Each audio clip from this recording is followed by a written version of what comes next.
حالت جنابت میں تسبیح ہاتھ میں لے کر تیسرا کلمہ، درود شریف، استغفار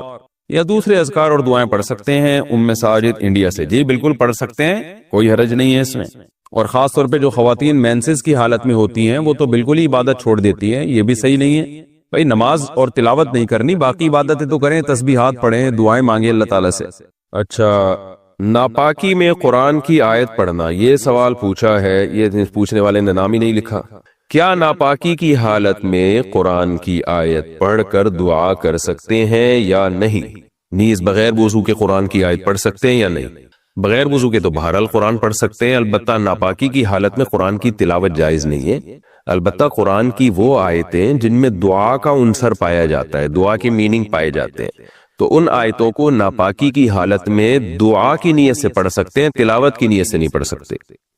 جیسے قرآن میں آتا ہے ربنا آتنا فی الدنیا حسنۃ وفی الآخرۃ حسنۃ وقنا عذاب النار، اب یہ دعا ہے لیکن قرآن کی آیت بھی ہے، تو آپ اسے آیت کی نیت سے نہ پڑھیں، ناپاکی کی حالت میں دعا کی نیت سے آپ پڑھ سکتے ہیں۔ اسی طرح آیت الکرسی ہے تو یہ قرآن کی آیت، لیکن اگر آپ ناپاکی کی حالت میں یعنی جنابت میں یا حیض و نفاس کی عورت اگر ہے تو حیض و نفاس کی حالت میں آیت الکرسی قرآن کی تلاوت کی نیت سے نہ پڑھے، ہاں وہ بطور دم کے، بطور رقیہ کے، بطور وظیفہ کے پڑھ سکتی ہے وہ۔ اسی طرح سورہ فلق، سورہ ناس ہے، آپ دم کرنے کے لیے تو پڑھ سکتے ہیں، تلاوت کی نیت سے نہیں پڑھ سکتے آپ۔ ناپاک بستر پر ناپاک کپڑوں میں تلاوت وغیرہ کا حکم، اگر بیڈ یا صوفہ وغیرہ ناپاک ہو جائے تو اس پر بیٹھ کر تلاوت کرنا، ذکر کرنا یا دینی بیان سننا جائز ہوگا یا نہیں؟ اس طرح ناپاک کپڑوں میں ان کاموں کا کیا حکم ہے؟ سلمان صاحب لاہور سے۔ دیکھیں یہ سارے کام جائز ہیں کیونکہ طہارت نماز کے لیے شرط ہے، نماز کے علاوہ عبادت کے لیے طہارت شرط نہیں ہے، لیکن یہ بہرحال ادب کے خلاف ضرور ہے کہ جگہ ناپاک ہے، آپ وہاں بیٹھ کے قرآن کی تلاوت کر رہے ہیں، ناپاک کپڑے پہن کے کر رہے ہیں، تو یہ بہرحال ادب کے خلاف ہے، اس لیے اس سے اجتناب کرنا چاہیے۔ اس سے تلاوت کی اہمیت بھی دل سے نکل سکتی ہے، اور ہاں بیان سن لیں، اگر اس کو فوری طور پر پاک کرنے میں کوئی تکلیف ہو رہی ہے تو بیان سننے میں کوئی حرج نہیں ہے، لیکن تلاوت کرنا ناپاک کپڑوں میں یہ بہتر نہیں ہے۔ ناپاکی کی حالت میں آیت کریمہ پڑھنے کا حکم، کیا آیت کریمہ کا ختم بغیر وضو کے ناپاکی میں کیا جا سکتا ہے؟ نیز کیا خواتین دوران حیض آیت کریمہ پڑھ سکتی ہیں؟ فاطمہ بیگم انڈیا سے۔ آیت کریمہ جب تلاوت پڑھی جاتی ہے نا بطور وظیفے یا دعا کے، تو اس میں قرآن کی نیت نہیں ہوتی، اور علماء نے یہ بات بیان کی ہے فقہا نے کتابوں میں کہ قرآن کی کسی آیت کو بطور وظیفے کے یا بطور دعا کے پڑھا جائے تو وہ قرآن پھر قرآن نہیں رہتا، بلکہ وہ محض ایک دعا بن جاتی ہے، لہذا وہ ناپاکی کی حالت میں بھی پڑھی جا سکتی ہے۔ لہذا آیت کریمہ آپ اگر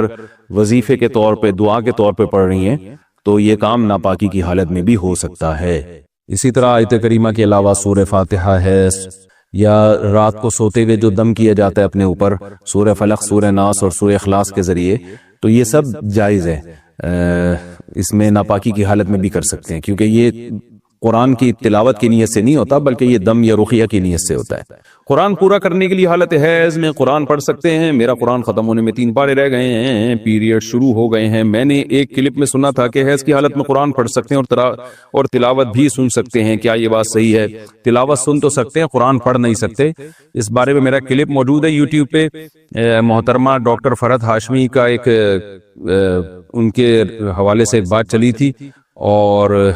جو ان کی اکیڈمی میں کام کرنے والی خواتین ہیں انہوں نے ایک فتوے کو وائرل کیا تھا جس میں یہ بتایا گیا تھا کہ حالت حیض میں بھی عورت قرآن کو ہاتھ لگا سکتی ہے۔ اس پر میں نے کلپ ریکارڈ کروایا تھا، تو میں محترمہ ڈاکٹر فرحت ہاشمی صاحبہ کا حوالے اس لیے دے رہا ہوں کہ میرا نام لکھ کے نا جب یہ سرچ کریں گے تو اس پہ وہ کلپ آپ کے پاس آ جائے گا، تو اس میں پہلے پورا مدلل اس پر میرا بیان ہے دلائل کے ساتھ کہ حالت حیض میں عورت قرآن کو ہاتھ نہیں لگا سکتی۔ مقصد خدا نخواستہ ڈاکٹر فرحت ہاشمی صاحبہ پر تنقید کرنا نہیں ہے کہ علمی مسئلے میں ان سے اختلاف کرنا ہے، اور مجھے یہ یقینی بھی معلوم نہیں ہے کہ ڈاکٹر فرحت ہاشمی صاحبہ کی رائے کیا ہے اس بارے میں۔ کسی نے مجھے بتایا تھا کہ ان کی یہ رائے ہے اور وہ اس کو پروموٹ کرتی ہیں کہ حالت حیض میں عورت قرآن کو ہاتھ لگا سکتی ہے، تو اس پر میں نے دلائل سے ایک بات ریکارڈ کروائی تھی، وہ آپ سرچ کر لیں۔ قطع نظر اس سے کہ باقی ڈاکٹر فرحت ہاشمی ایسا کہتی بھی ہیں کہ نہیں کہتی، واللہ عالم، باقی ڈاکٹر فرحت ہاشمی صاحبہ کا جو ایک کام ہے ماشاءاللہ قرآن کی خدمت کے حوالے سے، اس کا میں بہرحال معترف ہوں۔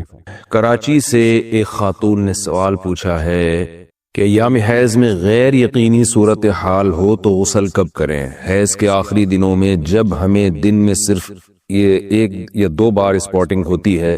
یقین نہیں ہوتا کہ اب خون آئے گا یا نہیں، تو ہمیں غسل کرنے کے لیے کتنا انتظار کرنا چاہیے؟ نیز اگر ہم نے انتظار کیا اور بلیڈنگ نہ ہوئی تو کیا ان نمازوں کی قضا کرنی ہوگی؟ یہ سوال اگرچہ حیا کے خلاف ہے لیکن بہت زیادہ پوچھا جاتا ہے اور خواتین بہت پریشان ہوتی ہے۔ دیکھیے، جب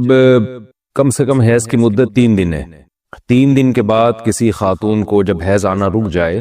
تو خواتین کو اپنی عادت کا علم ہوتا ہے، اگر غالب گمان ہو کہ اب دوبارہ بلڈ نہیں آئے گا، حتیٰ کہ اسپاٹنگ بھی نہیں ہوگی، غالب گمان قریب با یقین ہو، تو ان پر لازم ہے کہ وہ غسل کریں اور نماز شروع کر دیں۔ لیکن اس کے بعد اگر 10 دن کے اندر اندر دوبارہ ذرا سی بھی بلیڈنگ ہو گئی، ذرا سی بھی، تو اس کا مطلب یہ تھا کہ وہ جو نماز پڑھی تھی وہ ناپاکی کی حالت میں پڑھی تھی، لہذا وہ نمازیں لوٹانے کی تو ضرورت نہیں ہے کیونکہ وہ نماز ہوئی نہیں سرے سے، لیکن جیسے اسپاٹنگ ہو تو دوبارہ سے رک جائیں نماز پڑھنے سے، اور پھر جب غالب گمان ہو کہ اب دوبارہ بلیڈنگ نہیں ہوگی تو دوبارہ غسل کر کے نماز شروع کریں۔ تو یہ ہے، تو ان کا جو اصل سوال تھا کہ ہمیں غسل کے لیے کتنا انتظار کرنا پڑے گا، تو اپنا غالب گمان دیکھنا پڑے گا آپ کو۔ جب غالب گمان ہو جائے کہ اب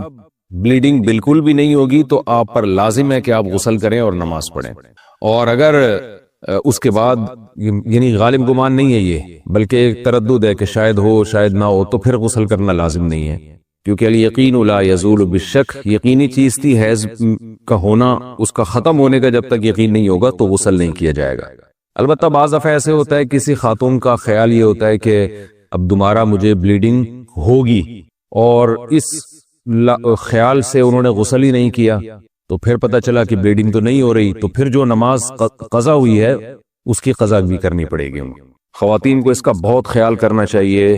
کہ جب ایام ہوں ان کے مینسز کے تو وہ نماز کی بہت زیادہ حفاظت کریں۔ قرآن مجید میں اللہ تعالیٰ کے ارشاد حافظوا علی الصلوات، نمازوں کی حفاظت کرو، محافظت، تو محافظت اسی طرح سے ہوتی ہے، اس کا خیال کرنا پڑتا ہے۔ تو فجر کی نماز اکثر خواتین کی گول ہو جاتی ہے کیونکہ وہ سوتے ہوئے میں گزر رہی ہوتی ہے اور اس دوران بلیڈنگ بند ہو چکی ہوتی ہے۔ تو جب خواتین کو اندازہ ہو کہ ان کے ایام حیض پورے ہو گئے ہیں، جیسے کسی کو 4 دن آتا ہے، کسی کو 5 دن آتا ہے، ایک عادت ہوتی ہے ہر عورت کی،